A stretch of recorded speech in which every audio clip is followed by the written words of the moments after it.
Did you know that every moment of your life is filtered through your own mind?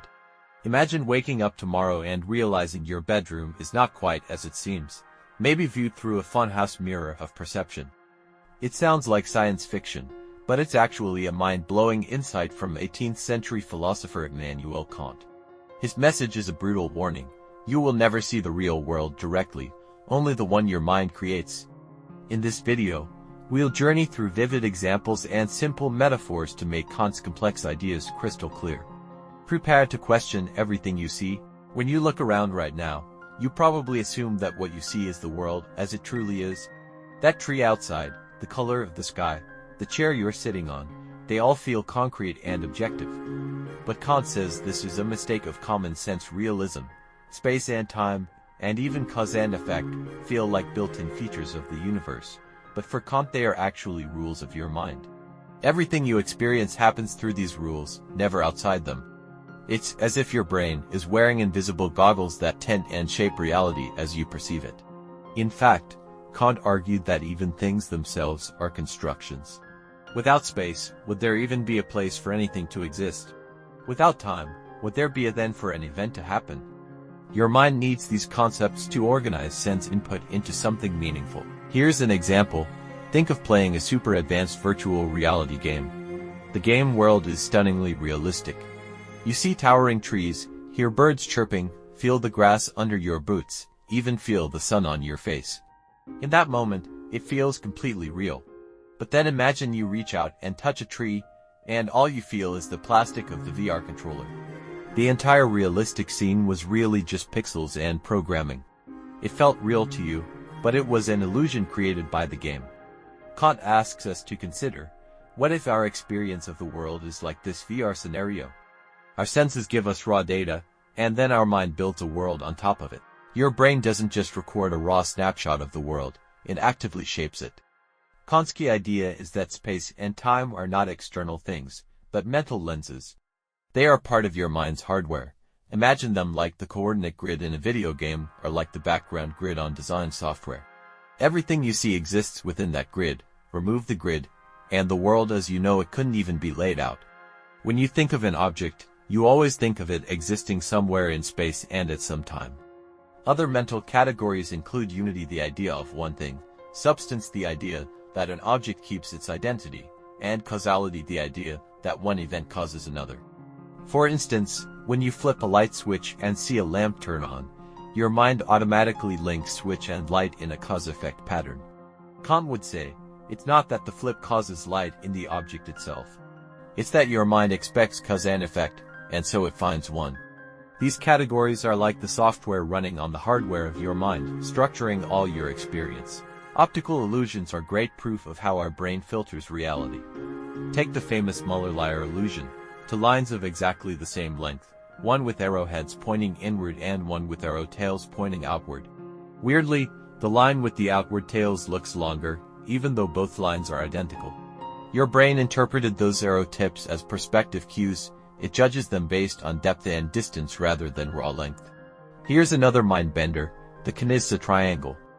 If you look carefully, you'll see a bright white triangle seemingly floating above the image, even though no triangle is actually drawn.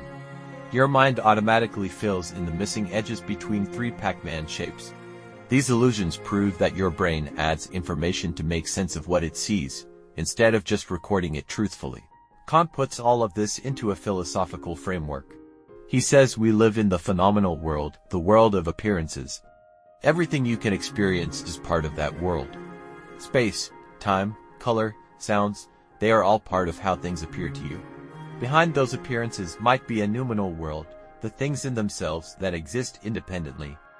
Kant's brutal point: we can never know the noumenal world directly. We never step outside our own perception to see the real things behind the veil. In his own words, we can only know the world as it appears to us, and never as it is in itself. He even used the analogy of shadows on a cave wall. We see the shapes dancing on the wall and think they're the objects, but the true forms casting those shadows remain hidden. Kant concluded that if there is a true shape behind our perceptions, we humans can't see it, we only ever see its shadow. Consider this: if you had completely different senses, you would live in a completely different world. Imagine seeing like a bat uses echolocation, or sensing the air through your tongue like a snake does. A bat might experience invisible sound walls and echoes as its reality. A snake might map the world by heat patterns on its skin. We humans can't even imagine those perspectives properly, because we only have our human senses. In the same way, each of us might perceive slightly differently. Even our language and culture act like mental software. For example, some languages have two words for what we call blue and green, which help speakers notice color differences we might miss. Kant's insight is, everything you experience is at least partly shaped by the lens of your own mind, your senses, your brain, your background. Kant's message might sound scary or depressing at first. If we never see the world as it is, does that mean we're forever lost in illusion? Kant would say, not at all. Think of it more like a plot twist in the story of knowledge. It means knowledge isn't impossible, but it's about the world as we experience it. Our best science, for instance, still works beautifully because it's built on phenomena, the patterns we observe. Laws of physics map how appearances behave in space and time. When we launched rockets or cured diseases, we were interacting with the world we perceive, so those achievements stand. Kant's point was that we should be humble. When physics talks about space and time, it's talking about the grid in our minds.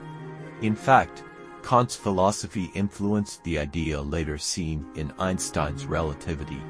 Einstein discovered that measurements of distance and time depend on the observer's motion.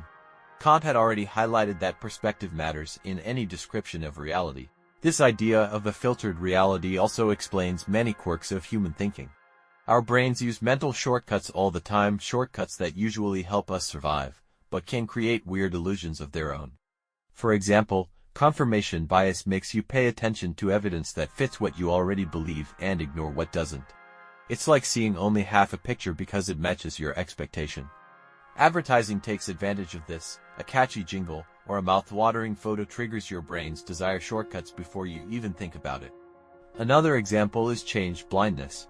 If a friend swaps places with another person while you're not looking, you might not notice the difference right away because your brain wasn't expecting it. These cognitive tricks show that perception and belief are shaped by our own minds. Just as Kant said, even something as absolute as math depends on how we interpret it. Kant pointed out that 1 + 1 = 2 seems obviously true, but that truth relies on how we define 1 and addition. It's a product of the way our minds work, too. Some modern thinkers say Kant's ideas foreshadowed Einstein. Space and time might bend differently for observers moving at different speeds or near a planet. Einstein famously said that measurements depend on the observer's frame of reference. Kant was getting at a similar insight to centuries earlier. The structure of reality as we know it is entwined with the structure of our minds. What should you do with Kant's warning? First, stay curious and keep questioning. Realize that your perception is incredibly powerful, but not infallible. By recognizing your own mental filters, you sharpen your senses. Pay attention to those illusions and biases. When you see a strange optical trick or a magic trick, it's not just a party trick, it's a clue about how your brain works. When you hear someone's story, remember it's their perspective filtered through their experience and memory, not a perfect recording of facts. Try looking twice at a shadow, a reflection, or any sudden change in your environment. These moments can reveal your own mind's handiwork. Second, remember that the idea of a single, objective reality is more of a useful assumption than an absolute truth. When discussing big topics, politics, personal beliefs, even morality, keep in mind that others are playing the game from their own viewpoint. Being aware of that can open your mind to new ideas and make conversations more constructive. It can even spark creativity. If reality depends on perspective, then maybe you can choose a new perspective and creatively shape your world, at least in your own mind. By now, your brain has done a lot of interpreting to keep up with this talk. If your mind feels a little twisted in a good way, give this video a thumbs up and subscribe for more philosophy and psychology mashups that play with perception. Drop a comment and tell us, what's the strangest illusion or perspective shift you've ever experienced in your own life? We love hearing your mind-bending stories. Until next time, stay curious, stay skeptical, and keep exploring the hidden rules of your own mind. This is Philosora, signing off.